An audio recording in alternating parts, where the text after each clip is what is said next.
Okay, so before we start the video, let me tell you a little bit about this case. This is a case where I did a all-on-4 locator with custom locators about 15 years ago on implant direct implants. It was planned for an overdenture, and the patient wore overdenture for quite a while, and the teeth started getting worn down because I did a fixed zirconia restoration on the bottom, and it was 15 years old. Anyhow, it was time to redo this case and do it in fixed. So how do we go ahead and do that? So I want to show you how we're able to do that all digitally in essentially 2 visits. So here we go. Let's start the video. So you can see here, he has locator attachments. So we're removing all of the locators. Once we remove the locators, we go ahead and place multi-unit abutments on all of them. Because the implants were pretty shallow, they're about 15 years old, we went and we placed 1 millimeter multi-units so that we wouldn't have any height discrepancy in the anterior. In the posterior, I had placed them at 30 degrees, so we had no choice but to go ahead and place 30-degree multi-unit abutments. Those were hard to order. We had to find there were no bell replaced. The implant, again, the patient completely refused to have the implants removed, and he said, "I'll let you do it if you figure out a way to do it with my current implants." So you can see here we're placing a 30-degree multi-unit on that side, on the right side. We're finding that tri-lobe position. We only have 3 positions in that side, in that sense, so you can see that's a little bit angled, but again, with the Powerball screw, we could correct it another 30 degrees, so we have almost 60-degree angle correction possible. In the anterior, we're also going to do about 30 degrees, but we're going to do that with the screw as opposed with a multi-unit. This is the part on the upper left. It has a little bit of implant exposed, but everything is very much integrated. There's no pockets or anything, no bleeding. So we decided to save it because the patient said he did not want to have it removed. One of the things I was worried about was the transition line, but thank God we got around it. So first step was, after we place the multi-units, we're going to go ahead and place the JA scan bodies. We scan the existing denture in occlusion, and then we copied the order with 3-shape trios, and we left the palette so that we would make sure that everything would be mounted exactly where it would be. So we go ahead and delete. So we already have a scan of the upper existing denture with the palette. We have a scan of the lower teeth in occlusion, and then we copied this order.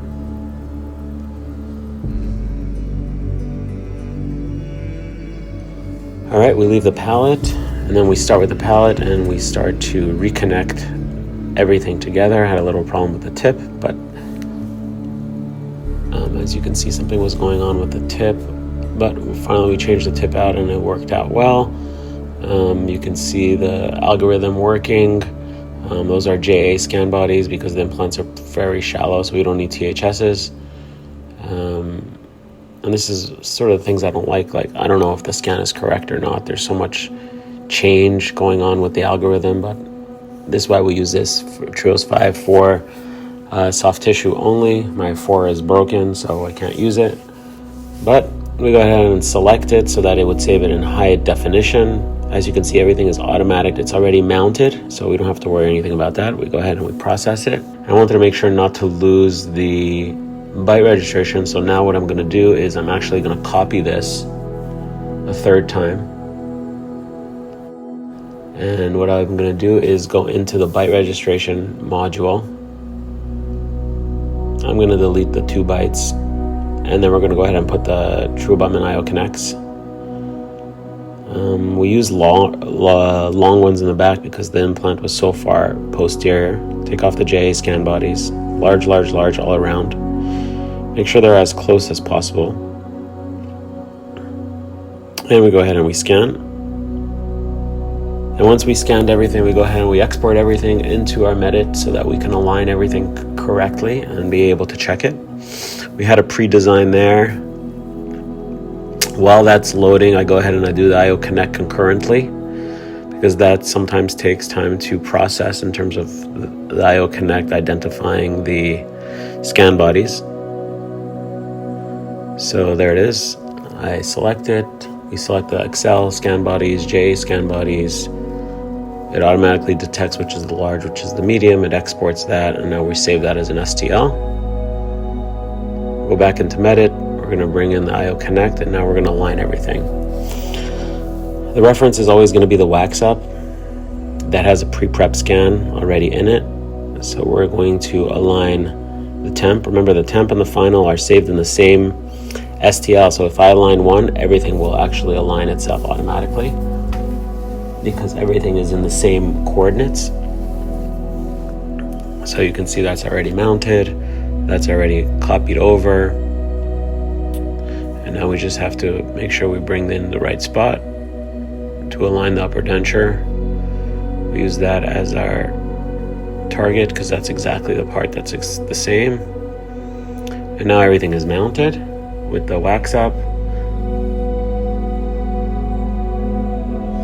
Make sure that it's perfectly aligned.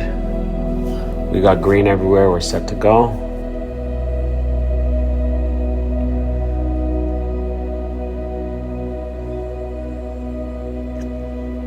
The lower is different because it's from the STL, but we scanned it, so we're going to use the existing.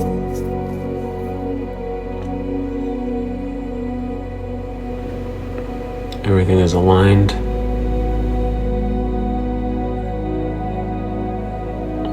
I tried to see if I aligned the lower, if it would align a little bit better.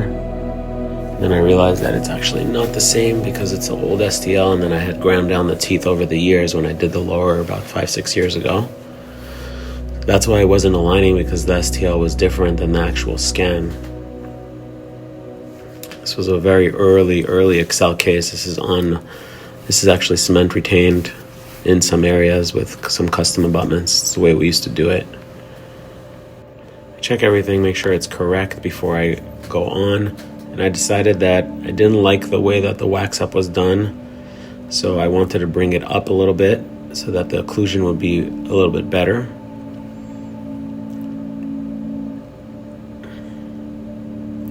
And I also felt that it was canted, so I'm moving all of this. Now it's time to align the IO Connect to my soft tissue. And this will tell us if the soft tissue scan was actually correct. And you can see it's actually dead on. So in reality, we did not need the true abutment, but we did it just to check. And now we're set to go. We're going to export everything. And now we start the exocad, we name it all anatomic wax up, and now all we have to do is bring in all the files that we've aligned in the correct STL portion. And it's asking for the upper soft tissue scan, so we're going to bring that in. It's asking for the wax up, antagonist. All right. Everything is perfectly mounted. We're going to just next through the whole thing. All right, Excel 2.0, Powerball, J, scan bodies. Everything aligns perfectly.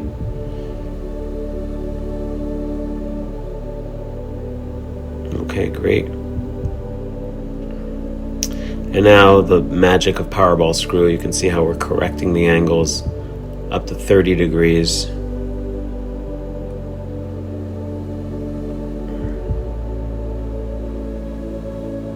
We're struggling a little bit on the anterior one and the posterior one there, but we'll actually edit the wax up so that we could bring the anterior teeth just a little bit buckle so that we don't have an occlusal access hole. A buccal access hole, I'm sorry. So you can see I'm just bringing the teeth a little bit forward so we don't have that problem.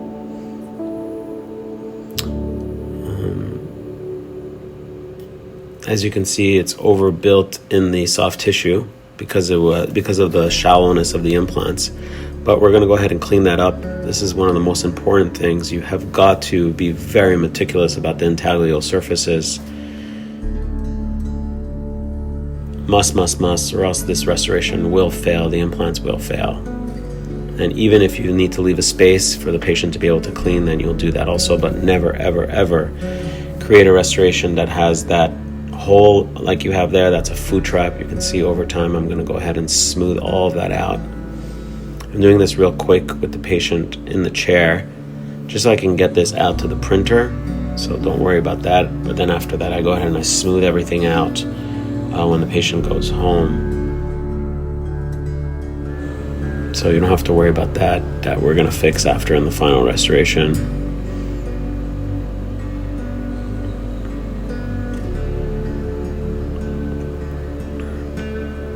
This part needs to be smoothed out. Yep, I did in the first iteration. Smooth, smooth, smooth. All around. The challenge is really going to be how to get all of this to draw, even though we can design it, and it's going to be difficult to mill it also because of all the different axes, which we can get up to 45 degrees if you have a C-clamp. But you can see that's going to be really the challenge, to make sure that we get it to even draw inside the patient's mouth. But in general, this is how we do it digitally.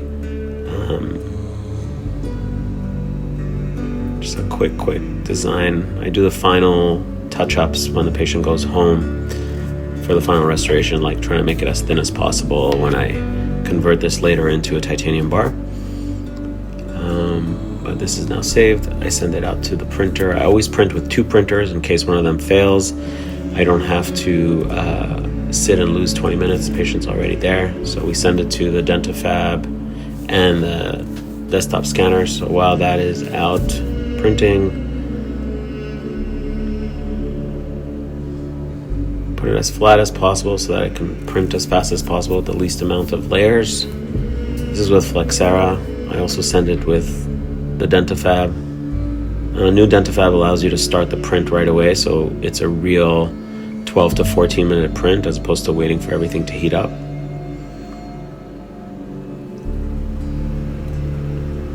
I save the models, bring it in, print it, and it's off to the races. And while this is printing, now I start to play to try and make it a little bit better in terms of the contours and all that fun stuff. I have essentially 15 minutes to make sure that the design looks that much better.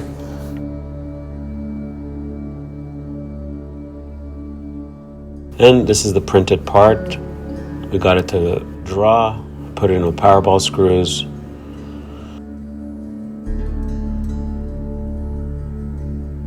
And this is the part I was afraid about with the transition line, but I got him to smile, and his transition line was hidden, which was amazing.